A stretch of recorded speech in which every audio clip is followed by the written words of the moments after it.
Hello, brothers and sisters. We are here back with the Mother of Peace, opening up to chapter 6, which is titled Creating the Road to One World.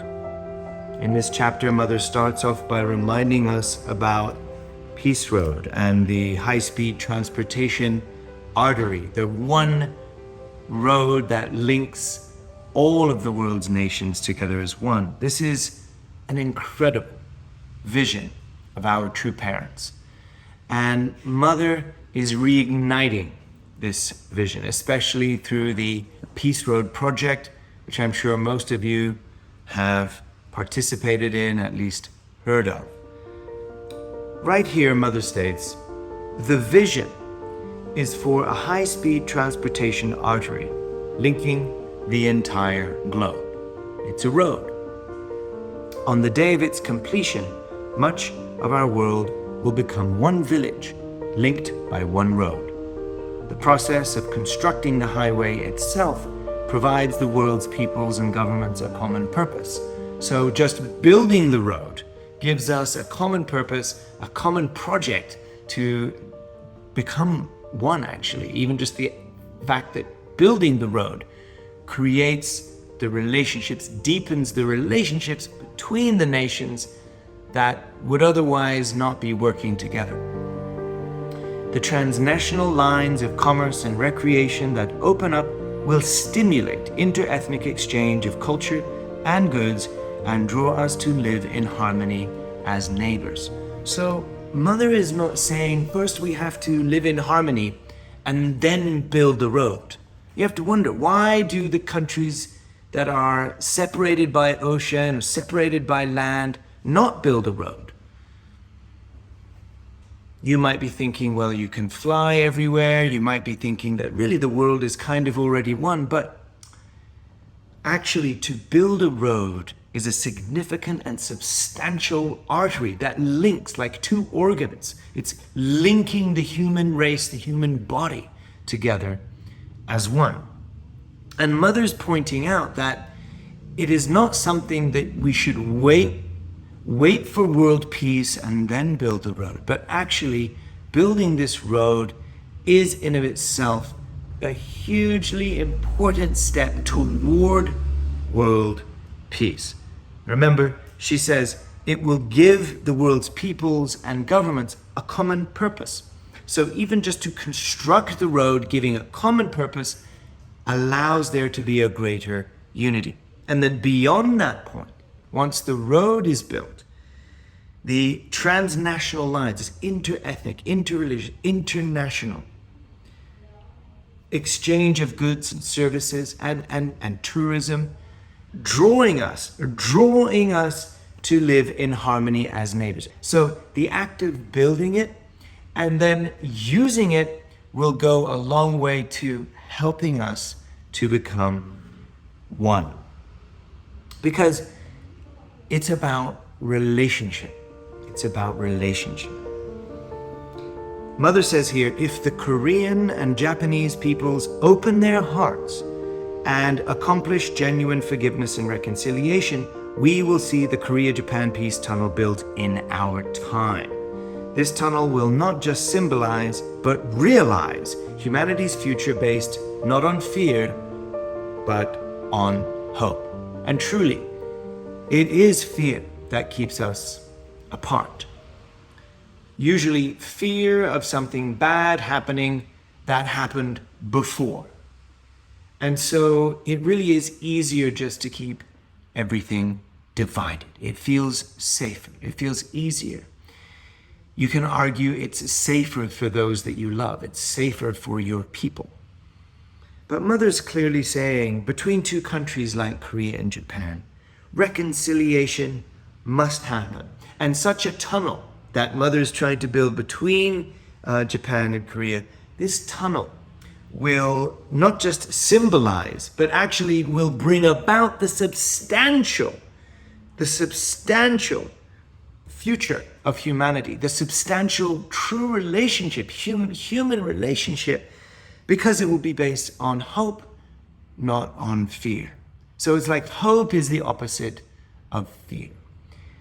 And so at this point, I want us to go a little bit deeper beyond just the idea of a road and the idea of an engineering project, or even the idea of these international relationships building a road or a tunnel together. Because Mother is digging not just a tunnel, Mother is digging deeper at the root cause of our suffering in humanity. First, our relationship with God, our Heavenly Parent, and second, our relationship with each other. The truth is that we have gaps between us all over the world. We have gaps in our relationships with one another, nationally, within each nation, within each village, and within each family. Mother puts it very clearly here. She says, regarding construction, the biggest challenges are those of crossing the span of ocean that separates Alaska from Russia and Korea from Japan. The divides between those territories are both physical and spiritual. The joint commitment to building a road uniting them will represent important steps towards peace for the human race. Of course, it is not an easy task. So she's identifying that really the problem is not an engineering challenge, it's much more a spiritual challenge, a relational challenge, and especially between Japan and Korea, and especially between America and Russia. And she mentions that this will not only bring about a peace for those four nations, but will represent hope and peace for the entire human race. It is like a family.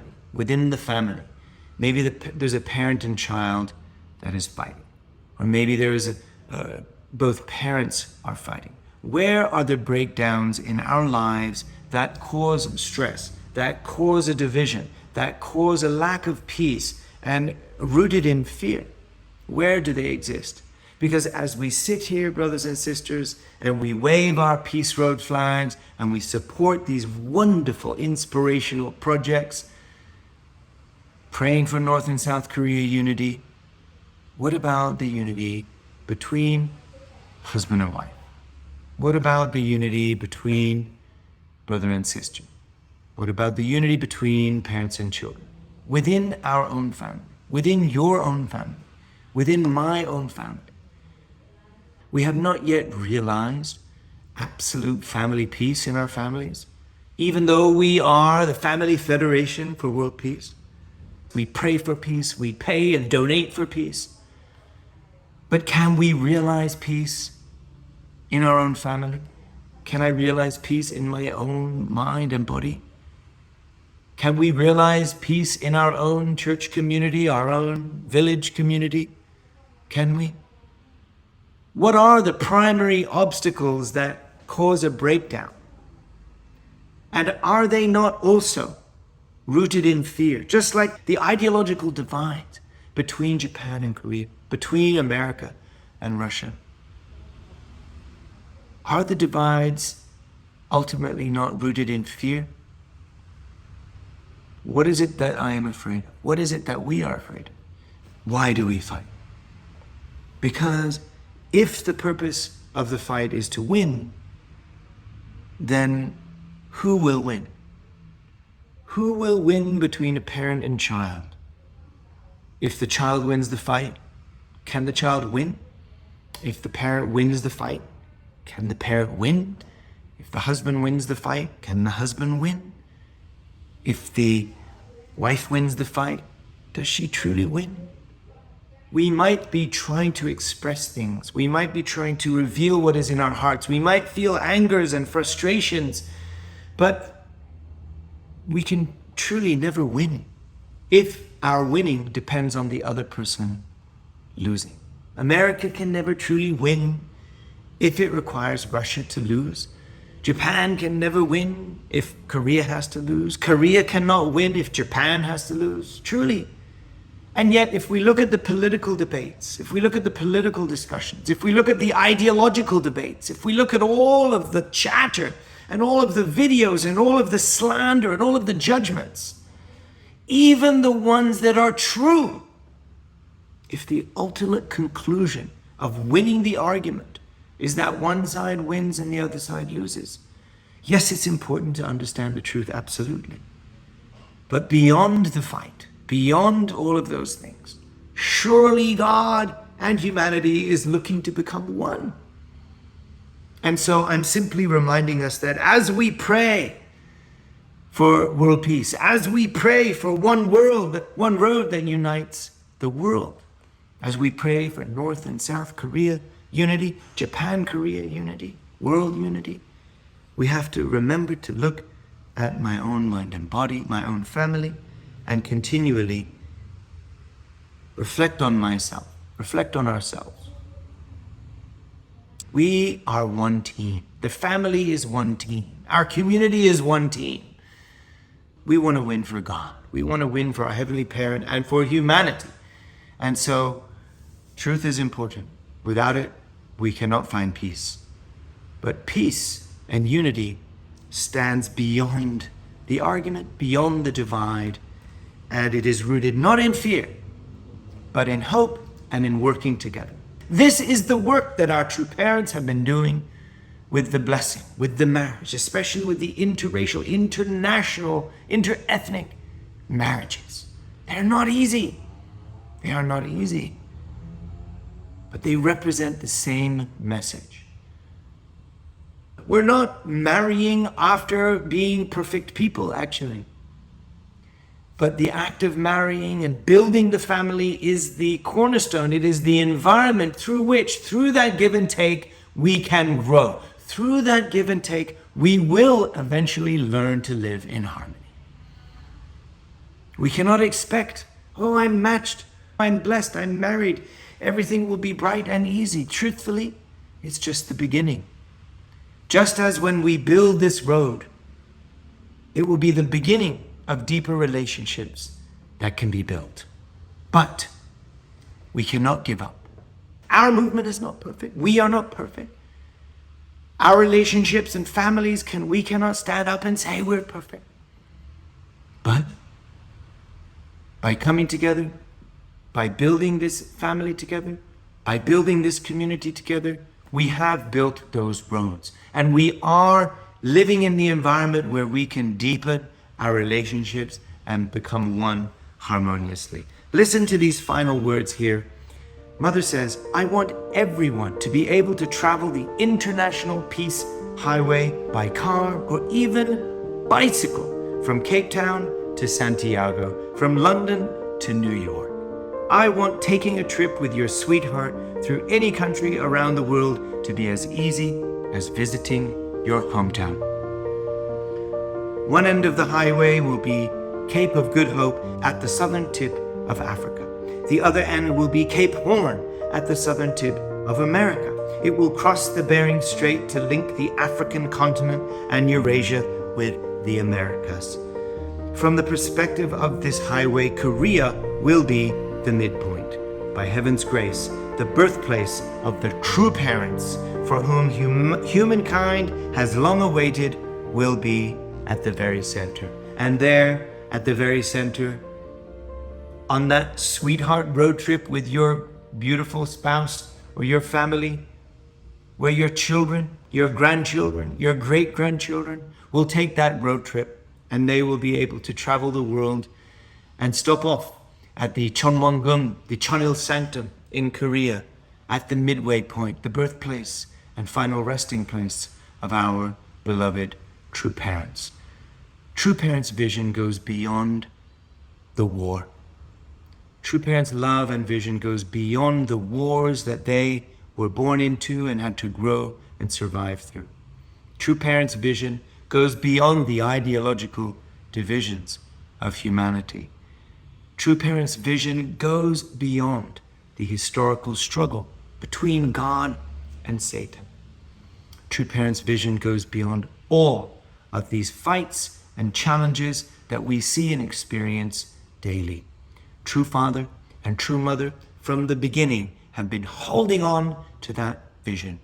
One world, one village, one peaceful human people living as one under our Heavenly Parent. That is their vision, And every single step that we take towards supporting that vision will bring it about for sure, because it is the will of our Heavenly Parent. Is it easy? No. It is both an engineering challenge and a spiritual battle, not just for the road, not just for our movement, not just for our community, but for each one of us and each one of our families. So please think today, not only your prayer, not only your donation, not only your participation in Peace Road bicycle projects, but also in our relationships with one another, in our family. Where are the biggest gaps in our family today? Where are the tunnels that need to be built and the highways that need to be constructed? Doesn't happen in one day, but if we ignore it, if we pretend it's not there, then we will remain divided. Not because of love, but because of fear. Not because we're righteous, because we're afraid of something. So, starting with me, let us all reflect on what are the fears that are stopping me becoming one more deeply, more lovingly, with my family, with my brothers and sisters, and those that I love. Let us not create divisions. Let us not invest in enemy relationships, but let us instead help our true parents by realizing one global family starting in our family. Then we can truly say we are peace-loving people that support the everlasting vision of our true parents. Thank you, brothers and sisters. Have a great day and a great week.